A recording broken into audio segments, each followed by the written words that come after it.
जम्मू कश्मीर में आतंकवाद विरोधी अभियानों में लंबे समय तक हिस्सा ले चुके सेवानिवृत्त लेफ्टिनेंट कर्नल मनोज कुमार सिन्हा से एक कार्यक्रम में एक युवक ने पूछा, मैं सेना में नहीं हूं, लेकिन मैं किस प्रकार से अपने देश की सुरक्षा में सहयोग कर सकता हूं।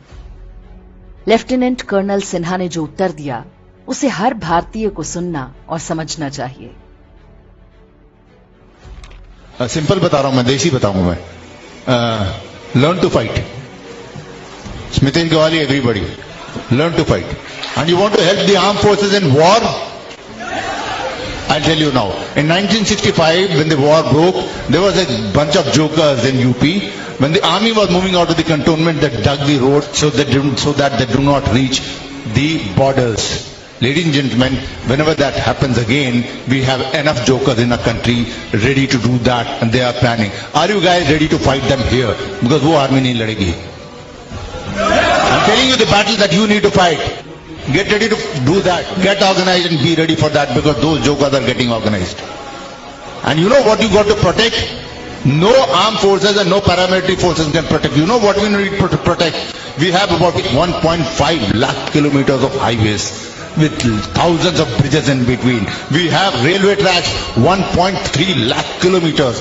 We have extra high voltage transmission lines, 1.8 lakh kilometers. We have optical fiber cable network into the ground, which is 36 lakh kilometers.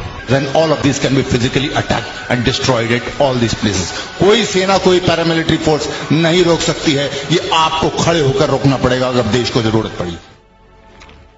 Lieutenant colonel Sinha किन जोकरों की बात कर रहे हैं, ये आप भी अच्छी तरह से जानते होंगे। कहने की आवश्यकता नहीं। उनमें से एक जोकर की करतूत कुछ समय पहले समाचार वेबसाइट्स पर प्रकाशित भी हुई थी।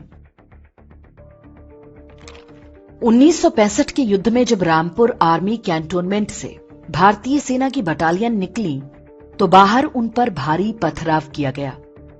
रास्ते में सड़कें खुदी हुई थीं ताकि टैंक और तोपें सीमा तक न जा पाएं। उस केस में समाजवादी पार्टी के नेता आजम खां का नाम सामने आया था, जो तब केवल 17 वर्ष का था। बाद में वो अलीगढ़ मुस्लिम यूनिवर्सिटी चला गया, फिर नेता बनकर लंबे समय तक विधानसभा और संसद में बैठा। 1965 के युद्ध में हवाई हमलों की आशंका के कारण देश के कई क्षेत्रों में रात के समय ब्लैकआउट की घोषणा की गई थी। लोग रात में बिजली नहीं जलाते थे ताकि दुश्मन के लड़ाकू विमानों को नीचे ना दिखाई दे। सबसे अधिक खतरा प्रयागराज में एयरफोर्स स्टेशन पर था। पुलिस ने कुछ लड़कों को पकड़ा जो रोज आधी रात के बाद छतों पर चढ़कर टॉर्च जलाते थे। आप समझ सकते हैं कि बंटवारे के बाद से ही कैसे गद्दारी का खेल शुरू हो चुका था। देश भर में ऐसी कई घटनाएं हुई थीं, लेकिन युद्ध के माहौल में दबा दी गईं। तब से लेकर आज तक स्थिति और भी बिगड़ चुकी है। वर्ष 2019 में हुए बालाकोट एयर स्ट्राइक के समय वायुसेना के विमानों को ग्वालियर से भेजना पड़ा था, क्योंकि डर था कि आगरा एयरबेस से विमान उड़े तो पाकिस्तान को पता चल जाएगा। मुंबई समेत देश के सभी महत्वपूर्ण हवाई अड्डों और एयरबेस के आसपास अवैध झुग्गी बस्तियां दिख जाएंगी। जब भी इन्हें हटाने की बात होती है, या तो राजनीति आड़े आ जाती है या अदालत रोक लगा देती है। उत्तराखंड के हल्द्वानी में जिस भूमि पर बनभूलपुरा नाम की बस्ती बसाई गई है, वो चीन की सीमा तक जाने वाली सबसे रणनीतिक रेल लाइन के किनारे है। लंबी सुनवाई के बाद उत्तराखंड हाईकोर्ट ने अतिक्रमण हटाने का आदेश दिया, लेकिन सर्वोच्च न्यायालय ने रोक लगा दी। कहा कि 50,000 लोगों को ऐसे नहीं हटा सकते, उनको घर और जमीन दी जाए। भारतीय कानून अतिक्रमणकारियों को ऐसी कोई छूट नहीं देता। फिर ऐसा निर्णय क्यों सुनाया गया होगा, उसका आप अनुमान लगा सकते हैं। सुप्रीम कोर्ट आज भी उस याचिका पर कुंडली मारकर बैठी है। मजहबी आबादी अब धीरे धीरे पिथौरागढ़ के सीमावर्ती क्षेत्रों तक पैर पसार चुकी है। उत्तराखंड सरकार ने अवैध मजारों और दरगाहों के विरुद्ध बीते वर्षों में युद्ध स्तर पर कार्रवाई की है, लेकिन न्यायपालिका सबसे बड़ी रुकावट बनकर खड़ी है। वर्ष 2018 में गुरुग्राम में सेना के डिपो की दीवार से सटाकर मस्जिद बनाने की घटना आपको याद होगी। शीतला कॉलोनी, जहां 100% हिंदू रहते हैं, वहां रातों रात एक 3 मंजिला मस्जिद बन गई, इस तरह से ताकि सेना के डिपो पर नजर रखी जा सके। हरियाणा में भाजपा सरकार है, इसलिए मस्जिद सील हो गई। सोचिए क्या होता यदि सरकार उनके अनुकूल होती। दिल्ली में सेना भवन के बिल्कुल पास सड़क के बीचों बीच बनी सुनहरी बाग मस्जिद को हटाने की बात हुई तो हंगामा मच गया। केस हाईकोर्ट में चला गया। विवाद के डर से सरकार को पीछे हटना पड़ गया। श्रीनगर के बादामी बाग कैंटोनमेंट के अंदर ही एक अवैध मजार और मस्जिद बनी हुई है। यह सूची बहुत लंबी है, सबको गिनाकर कोई लाभ नहीं।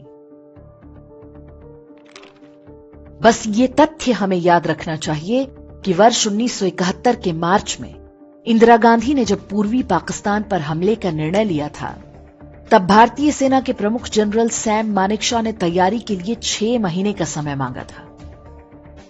कहा जाता है कि वे मॉनसून के बाद हमला करना चाहते थे, लेकिन सेना ने पूरे 9 महीने बाद दिसंबर में कार्रवाई आरंभ की थी। हम माने या ना माने, कोई कहे या ना कहे, लेकिन आधा मोर्चा हमेशा से भारतीय सेना के लिए एक चुनौती रहा है। देश भर में रणनीतिक दृष्टि से महत्वपूर्ण ठिकानों पर अंदर और बाहर से दुश्मन की नजर है।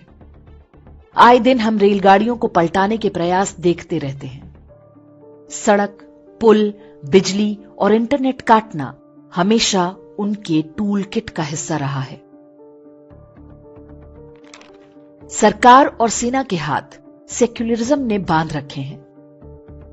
न्यायपालिका को राष्ट्रीय सुरक्षा से अधिक अपने एजेंडे की चिंता हो सकती है, लेकिन एक सामान्य नागरिक के रूप में हमें स्मरण होना चाहिए कि ये देश हमारा है।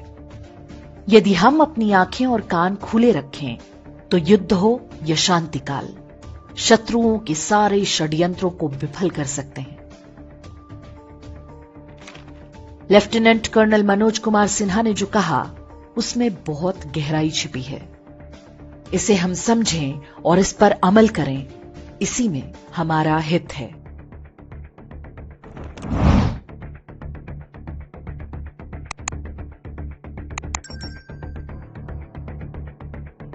इंडेक्स ऑनलाइन के वीडियो समाज को समर्पित हैं। आप इनको डाउनलोड करके जैसे चाहे वैसे प्रयोग कर सकते हैं। चाहे तो आप हमारे टेलीग्राम चैनल से जुड़ सकते हैं, वहां सारे नए पुराने वीडियो आपको मिल जाएंगे। हमारे सोशल मीडिया लिंक हर वीडियो के डिस्क्रिप्शन में होते हैं। हमारा एकमात्र उद्देश्य हिंदू समाज को जागृत और एकजुट करना है। इसमें सहभागी बने। धन्यवाद।